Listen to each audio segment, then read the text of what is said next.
Berulang membuat berang pemerintah. Kini JP Morgan pun harus hengkang dari Indonesia. Kali ini riset JP Morgan yang memangkas dua level sekaligus rekomendasi investasi Indonesia dari overweight menjadi underweight dinilai tidak dapat dipertanggungjawabkan dan berpotensi mendorong arus dana keluar. Pemerintah pun tegas memutus kerjasama dengan bank investasi asal Amerika Serikat tersebut. Lantas seberapa besar dampak keputusan ini bagi kondisi perekonomian dalam negeri? Kita akan membahasnya dengan JP Morgan Buy. Saya akan ulas lebih lengkap untuk Anda pada sore hari ini. Kita lihat bersama. Ini adalah logo JP Morgan Chase & Co. Dan sebagai informasi, JP Morgan Chase & Co. ini merupakan salah satu dari 4 bank terbesar yang berasal dari Amerika Serikat bersama Bank of America, Wells Fargo, kemudian Citigroup. Jadi mereka itu adalah perusahaan-perusahaan ataupun bank-bank yang juga berlaku sebagai bank investasi di dunia. Tapi dalam sebuah riset terakhir, akhir tahun 2016 kemarin, memang bank-bank asal Amerika Serikat terkikis ya kapitalisasinya jauh dibandingkan likuiditas yang dimiliki oleh bank-bank asal Tiongkok dan JP Morgan termasuk salah satunya. Kita lihat bersama. Ini adalah JP Morgan versus Kementerian Keuangan. Apa sih sebenarnya asal muasal mengapa akhirnya Kementerian Keuangan memutus kontrak kerjasama dengan JP Morgan? Ini yang menarik. Riset terakhir JP Morgan pasca Donald Trump terpilih sebagai Presiden Amerika Serikat ke-45 menyebutkan peringkat CDS Indonesia itu langsung turun 2 grade sekaligus. Jadi sederhananya begini, saya akan lebih rinci nanti. Apa sebenarnya maksud dengan CDS? CDS itu adalah Credit Default Swap. Itu sederhananya adalah resiko gagal bayar. Sederhananya begitu. Jadi risiko gagal bayar itu juga diasumsikan sebagai rating utang. Kemampuan Indonesia membayar utang ketika dia menerbitkan surat utang kepada para investor. Dan biasanya ada 3 grade yang memang lazim berlaku di sistem CDS ini ataupun Credit Default Swap ini. Ada overweight, ada netral, ada underweight. Untuk overweight sendiri, ini overweight itu adalah peringkat rekomendasinya itu setara dengan buy. Artinya ketika sebuah lembaga investasi ataupun bank investasi memberikan ataupun mengeluarkan hasil riset dan menunjukkan satu negara tertentu, Indonesia misalnya ada di level overweight, berarti dia merekomendasikan investor untuk buy ataupun beli surat utangnya. Artinya apa? Sederhananya artinya negara Indonesia ini mampu loh bayar utang. Mereka fundamental ekonominya baik sehingga risiko gagal bayarnya sangat kecil. Mereka ada di level overweight. CDS semakin tinggi levelnya, semakin besar pula risiko gagal bayar sebuah negara untuk surat utang tersebut. Lalu posisi kedua ada netral. Nah, netral ini diasumsikan sebagai hold. Jadi tunggu dulu. Kalau untuk para investor, ketika sebuah negara dimasukkan sebuah lembaga peringkat obligasinya di level netral, artinya hold. Jadi jangan beli, jadi tunggu dulu karena mereka sedang menanti sebuah perkembangan. Tapi apabila dimasukkan di level ini underweight, itu artinya adalah sell. Artinya jual. Artinya apa? Artinya jangan beli gitu loh. Jangan beli surat utang dari negara ini. Ini negara ini risiko gagal bayarnya sangat besar karena fundamental ekonominya yang sangat rendah. Kemudian kita lihat juga ada beberapa indikator lain yang akan saya bahas lebih dalam nanti di slide selanjutnya. Dan JP Morgan itu memasukkan, padahal sebelumnya Indonesia ada di sini nih, overweight. Tapi diturunkan langsung 2 grade sekaligus, langsung ke underweight. Itu yang membuat pemerintah, dalam hal ini Kementerian Keuangan, protes. Kementerian Keuangan sempat mempertanyakan kepada JP Morgan. Mereka ingin mendapatkan rincian apa dasar perhitungan sehingga Indonesia langsung turun 2 peringkat dari overweight ke underweight bersama Brasil. Brasil juga underweight tapi dari netral ya kalau Brasil, tidak dari overweight. Dan itu tidak mendapat penjelasan yang sangat rinci. Bahkan menurut salah satu strategis ekuitas negara-negara berkembang, yaitu Baron Asia, mereka juga mengeluhkan tidak ada rincian khusus dari JP Morgan mengapa menunjukkan ataupun juga menurunkan peringkat Indonesia langsung 2 peringkat dari overweight ke underweight. Tidak ada penjelasan, langsung turun 2 sekaligus peringkat Indonesia. Kementerian Keuangan memutuskan untuk menghentikan kontrak kerjasamanya dengan JP Morgan.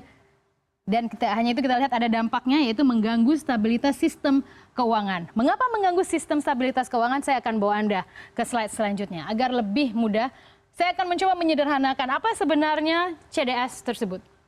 Ya, ini adalah Credit Default Swap ataupun risiko gagal bayar. Jadi, dan ini biasanya di pasar derivatif ya. Pasar derivatif itu adalah pasar sekunder ya. Jadi biasanya mereka mainnya bawah tangan. Siapa yang biasanya menggunakan skema ataupun juga bermain di CDS? Biasanya itu hedge fund ataupun juga kita lihat pemodal-pemodal dalam jumlah besar ya. Ini adalah skema sederhananya. Kita lihat, pembeli ini adalah investor. Kemudian penjual dalam hal ini misalnya adalah sebuah negara, yaitu Indonesia misalnya.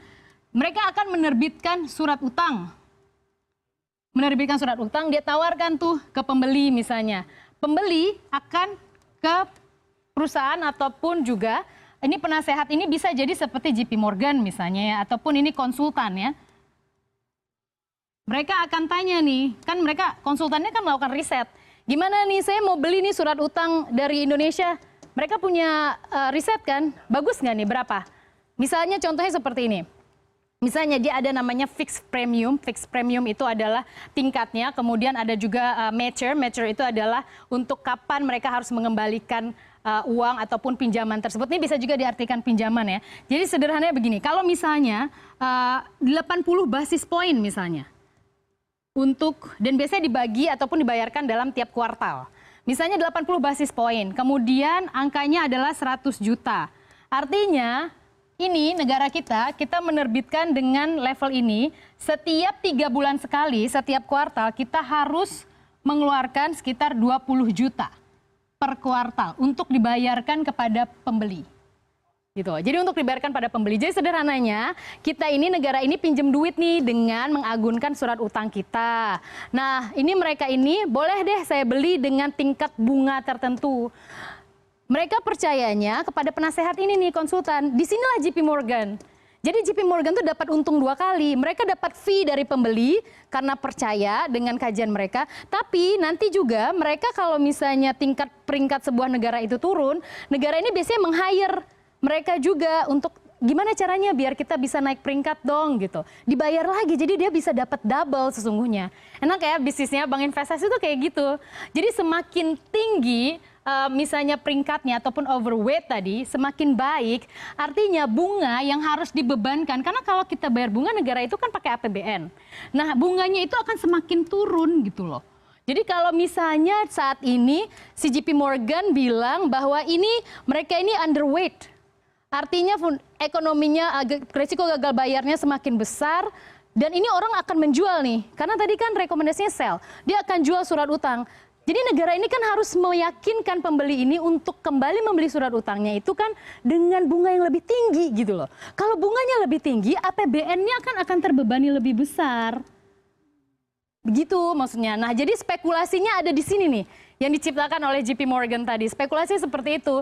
Jadi bargaining position-nya diturunkan sehingga bunga yang dibebankan kepada negara lebih besar. Anggaran juga lebih besar di tengah likuiditas yang menurun. Maka tidak heran pemerintah langsung marah, langsung berang, langsung memutus hubungan. Dan satu lagi ya, JP Morgan lupa dengan satu sosok yang ada di Kementerian Keuangan yang juga mantan pemain global. Sri Mulyani ada di sana. Dia tahu betul permainan macam apa yang sedang dimainkan. Sehingga begitu ada penurunan 2 level sekaligus yang ketika ditanyakan apa penyebabnya, apa data-datanya tidak bisa dijelaskan secara gamblang, Kementerian Keuangan langsung memutus kontrak kerjasama dengan JP Morgan. Artinya apa? Ada potensi kehilangan ini loh proyek dari pemerintah.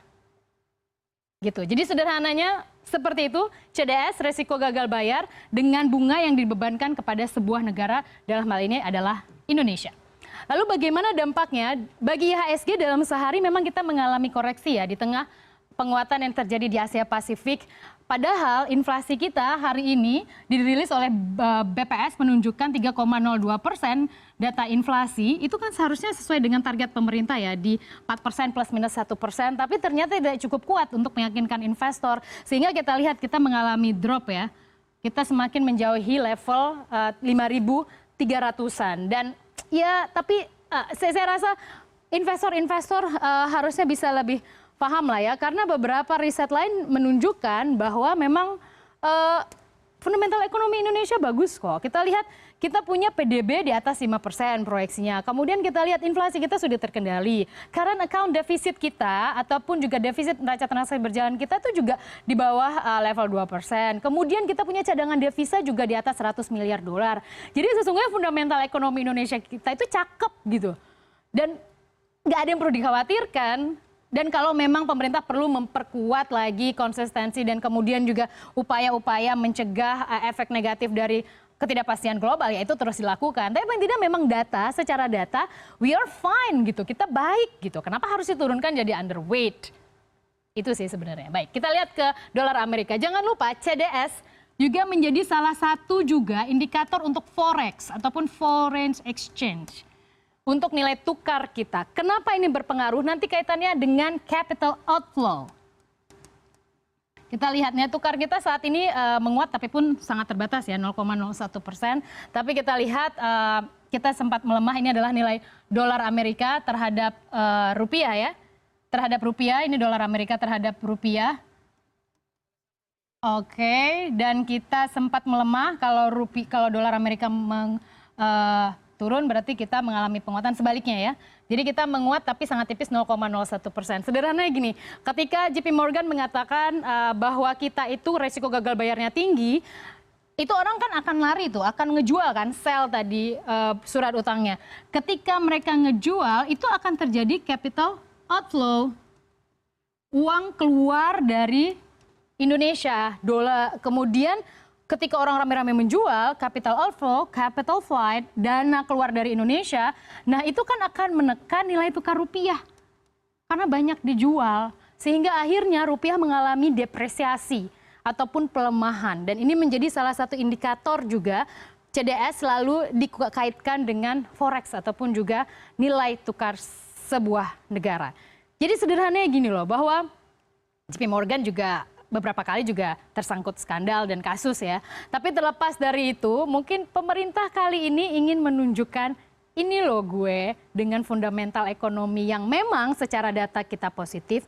Mengapa kemudian kita diturunkan 2 level sekaligus bersamaan dengan Brasil yang baru sedang memperbaiki negaranya setelah pemakzulan orang nomor 1 di Brasil karena sebuah kasus yang melibatkan mantan orang nomor 1 tersebut.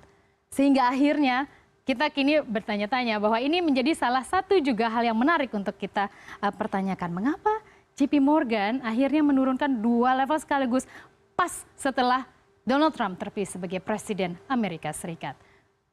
Kementerian Keuangan tidak terima sehingga akhirnya mereka menyatakan putus hubungan dengan JP Morgan. JP Morgan, bye.